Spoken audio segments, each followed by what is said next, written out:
A partir do momento que você visualizou que você precisa mudar, você conseguiu identificar, ter clareza em relação ao seu objetivo, fica muito mais fácil você concretizar, você criar ações para a realização do mesmo. Então, quando entramos no processo mecânico, a gente observa que muitas vezes o principal é organizarmos a nossa rotina. Então, como eu falei anteriormente, a rotina é algo que, se nós estivermos com uma rotina organizada, isso vai nos permitir realizarmos metas e objetivos. Então, nós vamos fazer isso agora. Eu trago para vocês algumas estratégias e a importância e como podemos fazer para criarmos uma rotina organizada. Você se considera uma pessoa organizada no seu dia a dia? Você tem comportamentos de uma pessoa organizada? De 0 a 10, o quanto você se considera organizado? Talvez você se sinta organizado para algumas áreas da sua vida e talvez para outras áreas você precise incluir essa habilidade, porque isso normalmente pode acontecer. Então, por exemplo, algumas pessoas comentam comigo: Fernanda, eu tenho essa habilidade, eu me sinto organizada no meu trabalho, então lá eu consigo definir tarefas, consigo organizar o meu tempo, mas quando eu chego em casa eu não me sinto desta forma. Então, às vezes, a casa, o trabalho pode ser para a pessoa um espaço problema, justamente por ela não ter incluído a estabilidade para aquele ambiente. Então é isso que você vai aprender a fazer agora. Então todas as habilidades, todos os recursos internos que nós possuímos, nós podemos sim trazê-los tanto para a vida pessoal quanto profissional, mas é uma questão de treino também. Eu tenho esse recurso internamente, mas talvez ele não esteja disponível, ou talvez ele esteja disponível por tempo limitado. E aí eu preciso usar cada vez mais para a minha mente, para o meu cérebro se viciar nesta habilidade. Então, é importante você se dar uma nota e verificar o quanto você se considera organizado e em quais áreas da sua vida você se considera e em quais áreas da sua vida você precisa melhorar esta habilidade.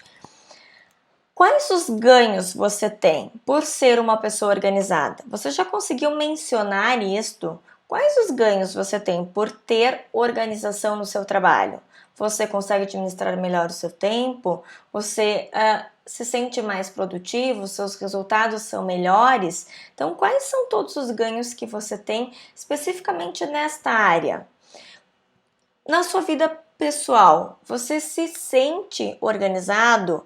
Se você ainda não se sente, o que você está perdendo por não ser organizado? Então, o que você, no seu dia a dia, perde por não estar organizado ainda? Então, é importante você ter clareza quais são os ganhos e o que você está perdendo por você não estar organizado da forma como você gostaria. Então, verifique isso e faça uma análise em todas as áreas da sua vida. Então, este é o convite inicial para nós começarmos esta aula.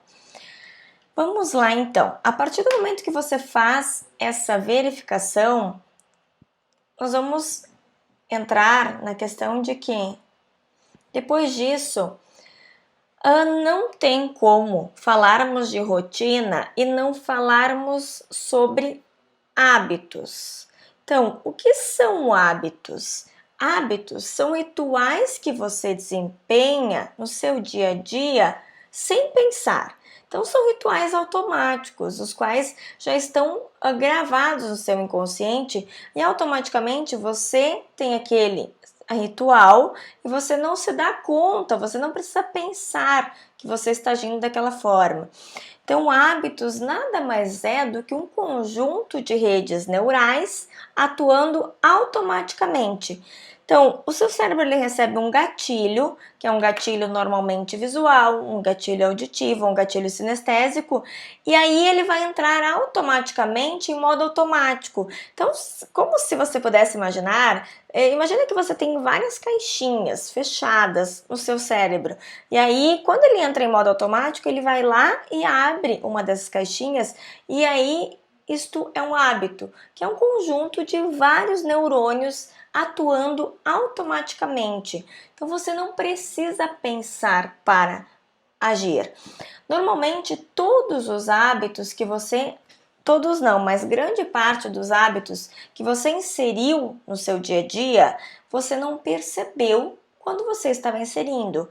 Então, por exemplo, você quando criança, você aprendeu a começar a comer. Então você começou a pegar o talher, a sua mãe, o seu pai ou a pessoa que estava com você começou a te auxiliar que você deveria primeiro uma garfada, mastiga bem. Então você fez isso repetidas vezes para se tornar um hábito. Você aprendeu a escovar os dentes. Você também no início era algo desconhecido. Então você aprendeu a primeira vez, aprendeu a segurar a escova, a segunda vez, a terceira vez, você treinou muitas vezes para começar a andar de bicicleta, ter o hábito de andar de bicicleta. Então é algo que talvez você não exercite todos os dias, mas você tem esse conjunto de rede neural gravado no seu cérebro já. Todas as vezes que você tem o gatilho, que é a bicicleta, você entra em modo automático e você vai lá e tem a ação, que é andar de bicicleta. Logo, você tem uma recompensa. Então, é desta forma que se formam os hábitos. Então, sempre vai ter uma deixa, que vai ser um gatilho, que pode ser um horário, pode ser uma situação, pode ser um sentimento interno, pode ser uma pessoa que você vai enxergar, um encontro que você vai ter. Então, sempre vai ter uma deixa. Isso são gatilhos, que podem ser gatilhos temporais, gatilhos visuais, gatilhos sinestésicos ou algo que você ouve. Depois, automaticamente, você vai ter uma rotina, que é uma ação. Então, por exemplo, todas as vezes que eu ouço o despertador tocar, eu levanto da cama e aí me sinto disposto. Então, esse é o loop do hábito. Então, é uma tríade. Então, sempre a deixa, depois o gatilho, aliás, a rotina e a recompensa. Então, por exemplo, a deixa aqui. Então, todas as vezes que eu enxergo meu tênis perto da cama, que eu deixo lá propositalmente, eu me lembro que eu tenho que me exercitar. Então é um gatilho mental. Logo eu vou caminhar. E depois eu tenho uma recompensa, que é eu me sinto feliz, eu me sinto energizada, eu me sinto disposta. Então sempre vai ter uma recompensa. O problema é que os gatilhos normalmente nós não conseguimos evitá-los, nós conseguimos identificá-los. Então eu consigo identificar se eu tenho um comportamento indesejado. Por exemplo, digamos que eu goste de comer doces todos os dias. Então existem gatilhos. Então, por exemplo, um dos gatilhos é todas as vezes que eu enxergo doce, todas as vezes que após o almoço me dá aquela sensação, aquela vontade de comer, todas as vezes que o meu colega me oferece, todas as vezes que eu passo na lojinha ou no restaurante do trabalho, e aí eu vou ter um comportamento, que vai ser comer doces. Logo, a recompensa é me sentir bem. Só que o nosso cérebro ele não consegue identificar se é uma boa ou se é uma má recompensa. Inconscientemente, ele sempre vai achar que é um ganho para ele.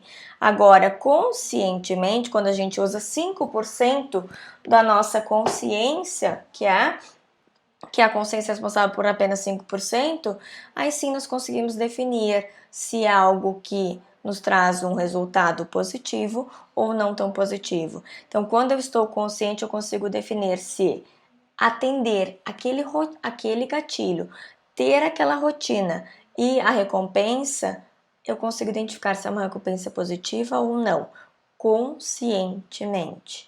Então, sempre vai acontecer desta forma. É assim que se formam os hábitos e é assim que funciona o ciclo para todos os hábitos que você tem, que são diversos. Você tem hábitos noturnos, você tem hábitos diurnos, você tem hábitos na hora que você está no trabalho, na hora que você está em casa. Então, são diversos rituais que você desempenha hoje sem pensar, que em algum momento você começou a construir e hoje está automático. Então, já está gravado isto no seu cérebro.